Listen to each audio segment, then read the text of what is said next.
اسی طرح رمضان میں رات کی نمازیں ہوتی ہیں جسے ہمارے معاشرے میں تراویح کہتے ہیں، اس کا اہتمام بہت ضروری ہے۔ اللہ کے نبی صلی اللہ علیہ وسلم کی یہ سنت ہے، سنت مؤکدہ ہے، اور سنت مؤکدہ کو بلا وجہ چھوڑ دینا یہ اچھی بات نہیں ہے، یہ درست نہیں ہے، اللہ کی پکڑ ہو سکتی ہے۔ اور یاد رکھیے، جس طریقے سے مردوں کے لیے سنت مؤکدہ ہے، اسی طریقے سے عورتوں کے لیے بھی سنت مؤکدہ ہے۔ ہمارے معاشرے میں کیا ہوتا ہے، عموماً عورتیں پڑھتی ہی نہیں ہیں اس نماز کو، کہ بھئی ہمارا تو انتظام نہیں ہے، کہیں انتظام ہو نہ ہو آپ کو گھر میں پڑھنا ہے، آپ گھر میں پڑھیں، اکیلے پڑھنا ہو اکیلے پڑھیں، آپ کو صرف آخر کی 2 صورتیں یاد ہوں اسی کو دوہرا دوہرا کے پڑھیں، لیکن رات کی نمازوں کی جو ہے بڑی اہمیت ہے رمضان میں۔ اللہ کے رسول صلی اللہ علیہ وسلم نے فرمایا، من قام رمضان ایمانا واحتسابا غفر له ما تقدم من ذنبه، کہ جو شخص رمضان میں قیام کرے گا، نمازیں پڑھے گا، رات میں اللہ کے سامنے کھڑا ہوگا، یا دوسرے الفاظ میں کہہ لیں جسے ہم تراویح کہتے ہیں، تراویح پڑھے گا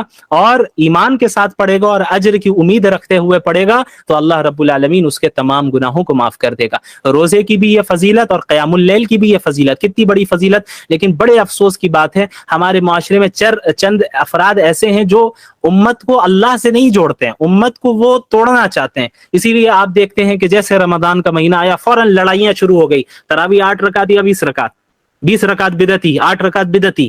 یہ بدعتی اور مشرک اور یہ سارے کافر ہونے کا جو ٹرینڈ چل پڑا ہے ہمارے یہاں، یہ بڑے خطرے کی چیز ہے۔ یہ چیزیں ہم لوگوں کو اصل مقصد سے پھیرنے کے لیے، ہمارا اصل مقابلہ تو کفار کے ساتھ ہے، اصل مقابلہ ان دشمنان دین کے ساتھ ہے جو ہمارے مسجد اقصی کو قبضہ کرنا چاہتے ہیں، اور وہ ایسے ہیں جو حرمین کو ختم کرنا چاہتے ہیں، وہ ایسے ہیں کہ جو چاہتے ہیں کہ مسلمان کرسچن بنے یا نہ بنے، کم از کم مسلمان نہ رہے، وہ نہیں چاہتے کہ آپ اسلام پہ رہے، ان کا کام ہے کہ آپ کے درمیان انتشار پیدا کرنا۔ تو یاد رکھیے، رمضان میں ان فضول بحثوں میں نہ پڑے، یہ کوئی 8 پڑھنے والا ہو یا 20 پڑھنے والا ہو، اس سے طے نہیں ہوگا کون جنت میں جائے گا کون جہنم میں جائے گا۔ جنت اور جہنم کا مدار صحیح عقیدے اور اعمال صالحہ پر ہے، صحیح عقائد اور اعمال صالحہ پہ۔ باقی جو سب ایشوز ہوتے ہیں، اسلام کے جو فروعی مسائل ہوتے ہیں، سب ایشوز ہوتے ہیں، اس میں علماء کے درمیان اختلاف ہوتے ہیں، اس میں اختلاف کی گنجائش رکھنی چاہیے۔ اس کا سب سے اچھا حل یہ ہے کہ اگر آپ 8 ایسے اسکول آف تھاٹ سے تعلق رکھتے ہیں جس میں تراویح کی نماز 8 ہی رکعت ہے اور تراویح تہجد ایک ہی کو مانتے ہیں، ٹھیک ہے، آپ اس پہ عمل کریں۔ اگر آپ اس پہ عمل کر رہے ہیں تو کوئی کافر اور مشرک نہیں ہو جائے گا، یہ آپ کے طریقہ استدلال ہے، آپ کے پاس اپنی کوئی دلیل ہوگی، لیکن جو 20 پڑھ رہے ہیں ان کو آپ پریشان کرنے لگ جائیں تو یہ طریقہ غلط ہے۔ اسی طرح اگر آپ کوئی ایسے اسکول آف تھاٹ سے تعلق رکھتے ہیں جس کے نزدیک 20 رکعت پڑھنا تراویح یہ مشروع ہے، یہ مسنون طریقہ ہے، اور پھر تہجد کی نماز الگ ہے، تو ٹھیک ہے، آپ اس پہ عمل کریں، آپ کے پاس یقیناً آپ کی اپنی دلیل ہے، اور کتاب و سنت سے اور سلف صالحین سے ہی آپ کی دلیل ہے، آپ اس پہ عمل کریں۔ لیکن جو 8 کا قائل ہے اب انہیں مشرک اور بدعتی قرار دینے لگ جائیں تو پھر یہ طریقہ بھی صحیح نہیں ہے، چونکہ یہ مسئلہ بھی کیا ہے، ایک فرعی مسئلہ ہے، میجر ایشو نہیں ہے اسلام کا، یہ مائنر ایشو ہے، سب ایشو ہے، فروعی مسائل جسے ہم کہتے ہیں۔ تو فروعی مسائل میں اور سب ایشوز میں جہاں اختلاف اور ڈیفرنٹ اوپینینز کی گنجائش ہے وہاں رہنے دیں۔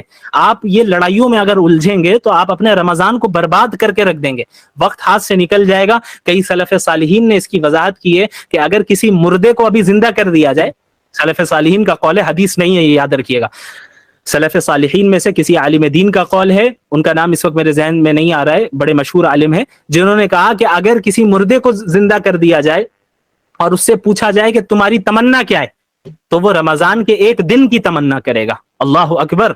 یہ اتنا بڑا مقام ہے رمضان کا، اور ابھی ہم مرے نہیں، ابھی ہم زندہ ہیں، تو یہ اللہ کا ہم پر کتنا بڑا فضل ہے کہ اللہ جو ہے ہمیں رمضان کی توفیق دے رہا ہے۔ سلف صالحین کا یہ معمول رہتا کہ رمضان کے آنے سے 6 مہینے پہلے سے ہی اللہ سے دعا کرتے، اللہم بلغنا رمضان، یا اللہ ہمیں رمضان پہنچا دے، اور عافیت کے ساتھ، صحت کے ساتھ، ایمان کے ساتھ پہنچا دے، یہ دعا کرتے 6 مہینے پہلے سے۔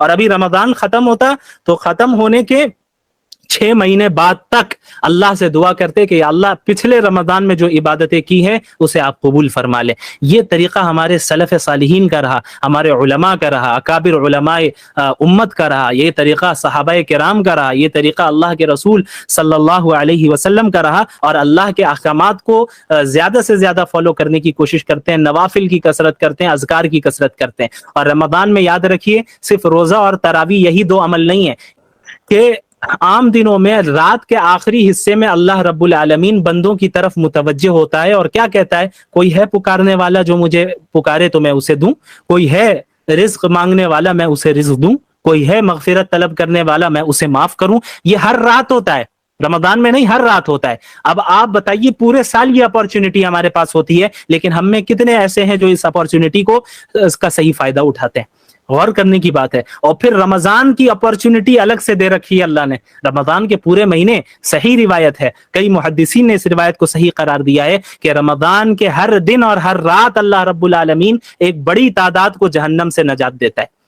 تو ہمیں اللہ سے ہر وقت امید لگائے رکھنی ہے. ایک بہت اہم چیز یاد آ گئی کہ تراویح کے معاملے میں بھی یاد رکھیے گا، بہت سے مردوں کو یہ دیکھا جاتا ہے کہ 2 دن اور 3 دن کی تراویح پڑھ لیتے ہیں، 3 دن میں مکمل ہو گیا اور سمجھتے ہیں تراویح مکمل. یہ غلط بات ہے. تراویح رمضان کا چاند دیکھ کر شروع ہوگی اور عید کا چاند دیکھ کر جو ہے مکمل ہوگی. رمضان کے ہر رات میں تراویح کا پڑھنا سنت مؤکدہ ہے، چاہے آپ قرآن مکمل کریں یا نہ کریں. قرآن مکمل کرنا یہ مستحب ہے، پورے مہینے رمضان کی تراویح پڑھنا یہ سنت مؤکدہ ہے.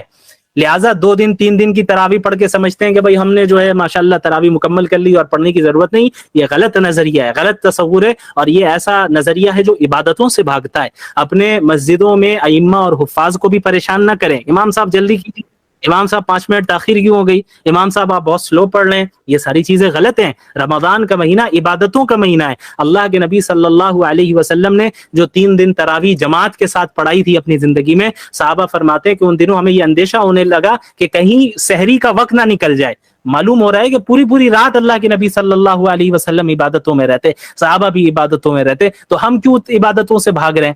رات کے نمازوں کی ابتدا ابھی سے کر لیجئے. ابھی اسی ہفتے میں رات میں عبادت کو آپ شروع کر دیں. اللہ رب العالمین ہم سب کو ان باتوں پر عمل کرنے کی توفیق عطا فرمائے. جزاکم اللہ خیر.